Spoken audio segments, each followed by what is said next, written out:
सोनिया गांधी की तबीयत सोमवार शाम लोकसभा में अचानक खराब हो गई। सोनिया गांधी को एम्स में भर्ती कराया गया, जहां कार्डियोलॉजी डिपार्टमेंट में उनका टेस्ट किया गया। कांग्रेस नेताओं के मुताबिक सोनिया की तबीयत गंभीर नहीं है, वो पहले से बेहतर है। दरअसल खाद्य सुरक्षा बिल में संशोधन पर वोटिंग के दौरान ही सोनिया गांधी की तबीयत बिगड़ गई और अचानक सोनिया सदन छोड़कर चली गयी। सोनिया के साथ साथ राहुल गांधी भी सदन से बाहर निकले। सोनिया गांधी जब सीढ़ी से उतर रही थी तो उन्होंने अचानक कुमारी शैलजा का हाथ थाम लिया। डॉक्टरों ने प्राथमिक जाँच के बाद सोनिया को आराम करने की सलाह दी। इलाज के बाद देर रात सोनिया गांधी को एम्स से छुट्टी दे दी गयी।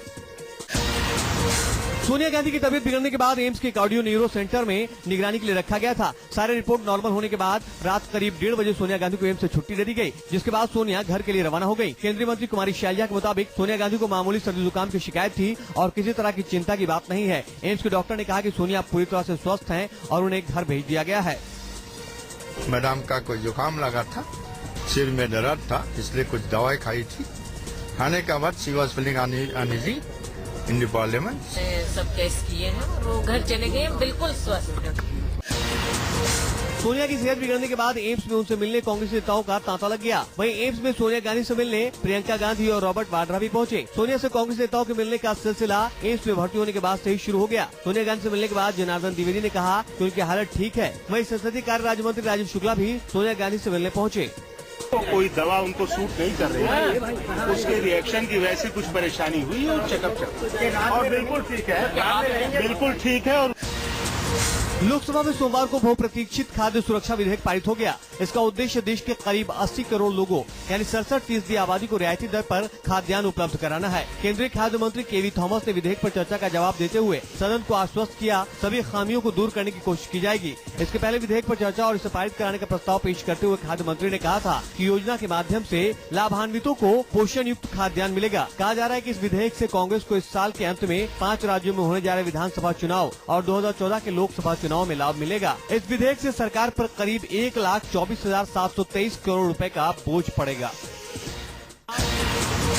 बीजेपी और यूपी सरकार को बाहर से समर्थन दे रही एसपी ने व्यापक विचार विमर्श की मांग करते हुए कांग्रेस पर आरोप लगाया कि वो चुनावों को ध्यान में रखकर ये विधेयक ला रही है। फूड बिल पर चर्चा की शुरुआत करते हुए बीजेपी के मुरली मनोहर जोशी ने इस विधेयक को वोट सुरक्षा विधेयक करार दिया। जोशी ने कहा कि सरकार एक योजना के तहत कमी पैदा कर रही ताकि लोगों को गरीब और भूखा बनाए रखकर उनका एकमात्र हमदर्द बनने का दावा कर सके। जोशी ने कहा कि 2009 में राष्ट्रपति के अभिभाषण में कहा गया था कि सभी के लिए अनाज की सुरक्षा सुनिश्चित करने के लिए सरकार कानून बनाएगी, लेकिन सत्ता में आने के 4.5 साल बाद सरकार एक आधा अधूरा विधेयक लाई है और ऐसे समय में लाई है जब उसके सत्ता से जाने का वक्त आ गया है।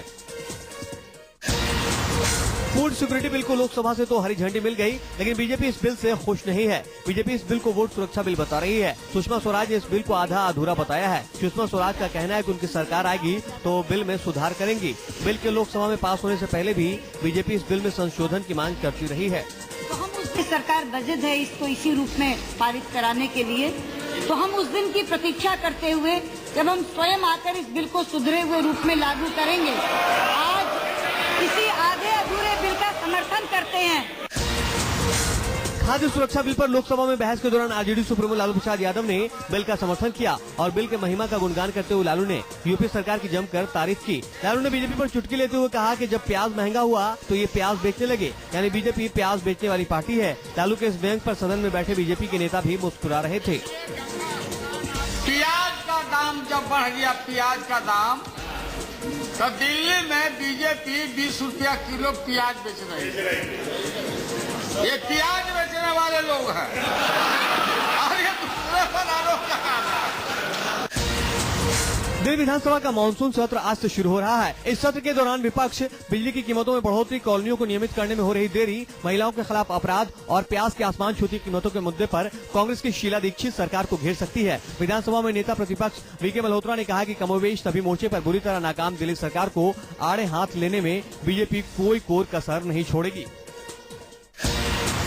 केंद्रीय गृह मंत्रालय ने राजस्थान, दिल्ली और मध्य प्रदेश की सरकारों से आसाराम बापू पर लगे आरोपों से संबंधित शिकायतों पर रिपोर्ट भेजने को कहा है। गृह मंत्रालय ने एक एडवाइजरी जारी करते हुए तीनों राज्य सरकारों से आसाराम बापू के खिलाफ दर्ज शिकायतों, मामलों की स्थिति और जांच के निष्कर्षों पर रिपोर्ट मांगी है। दिल्ली पुलिस में आसाराम के खिलाफ एक 16 साल की नाबालिग लड़की ने शिकायत दर्ज कराई थी कि जोधपुर आश्रम में हाल ही में आसाराम ने उनका यौन उत्पीड़न किया। वहीं जोधपुर पुलिस ने सोमवार को आसाराम को पेश होने का समन भेजा। पुलिस ने कहा कि वो पूछताछ के लिए 4 दिन के भीतर पेश हों।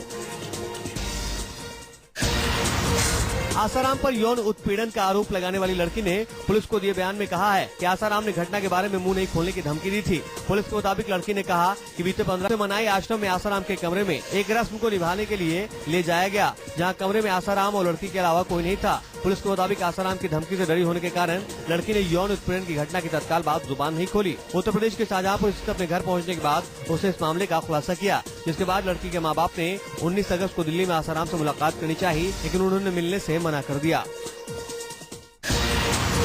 उत्तर भारत में बारिश और बाढ़ का कहर थमता नजर नहीं आ रहा है। बादल लगातार बरस रहे हैं और नदियां पूरी तरह से उफन रही हैं। बिहार समेत देश के कई राज्यों में तो जल प्रलय के हालात हैं। बिहार के समस्तीपुर इलाके के लगभग 80 गांव पूरी तरह से जलमग्न नजर आ रहे हैं। इलाके के कई गांवों के लोग जरूरी सामान लेकर पलायन करने को मजबूर हैं। हजारों लोगों को अपना घर बार छोड़ना पड़ा है। बिहार में गंगा और यमुना नदी का जलस्तर खतरे के निशान के लगभग 153 सेंटीमीटर ऊपर बह रहा है। गंगा में उफान के चलते उसके किनारे बसे इलाहाबाद, मिर्जापुर समेत करीब आधा दर्जन जिले पूरी तरह से पानी में घिरे हुए हैं। इलाके में बाढ़ के हालात को देखते हुए लोगों को सुरक्षित जगहों पर जाने के लिए कहने के साथ साथ प्रशासन ने हाई अलर्ट जारी कर दिया है। उत्तर प्रदेश के बलिया में गंगा अपना रौद्र रूप दिखा रही है, जहां बोरैया थाना इलाके में रिंग बांध टूटने से जिला प्रशासन में खलबली मची हुई है। रिंग बांध टूटने से NH-31 गाजीपुर पटना हाईवे पर भी टूटने का खतरा मंडाने लगा है, जिसके मद्देनजर वाहनों को भी आने जाने से रोक दिया गया है। वहीं बाढ़ से जिले के लगभग लाखों लोग प्रभावित हैं। जिला प्रशासन बाढ़ पीड़ितों के लिए पुख्ता इंतजाम करने का दावा कर रही है। वहीं बाढ़ पीड़ित इंतजाम को नाकाफी बता रहे हैं। नदियों में पानी का स्तर बढ़ा तो सेना को भी मदद के लिए बुलाना पड़ सकता है। मुंबई में हुए महिला पत्रकार के साथ गैंगरेप के मामले में महज 3 दिनों के अंदर सभी आरोपियों को गिरफ्तार करके मुंबई पुलिस भले ही अपनी पीठ थपथपा रही हो, लेकिन इस गिरफ्तारी में 2 शख्स की अहम भूमिका रही है। दरअसल 5 आरोपियों को स्केच बनाने वाले नितिन यादव और सादिक शेख ने महज 2.5 घंटे में आरोपियों का स्केच तैयार कर मुंबई पुलिस का काम और आसान कर दिया। इसके चलते ही 3 दिनों के अंदर मुंबई पुलिस 5 आरोपियों को गिरफ्तार करने में कामयाब हो पाई। स्केच बनाने वाले नितिन और सादिक ने पहले भी कई बड़े मामलों में स्केच तैयार कर मुंबई पुलिस का काम आसान किया था।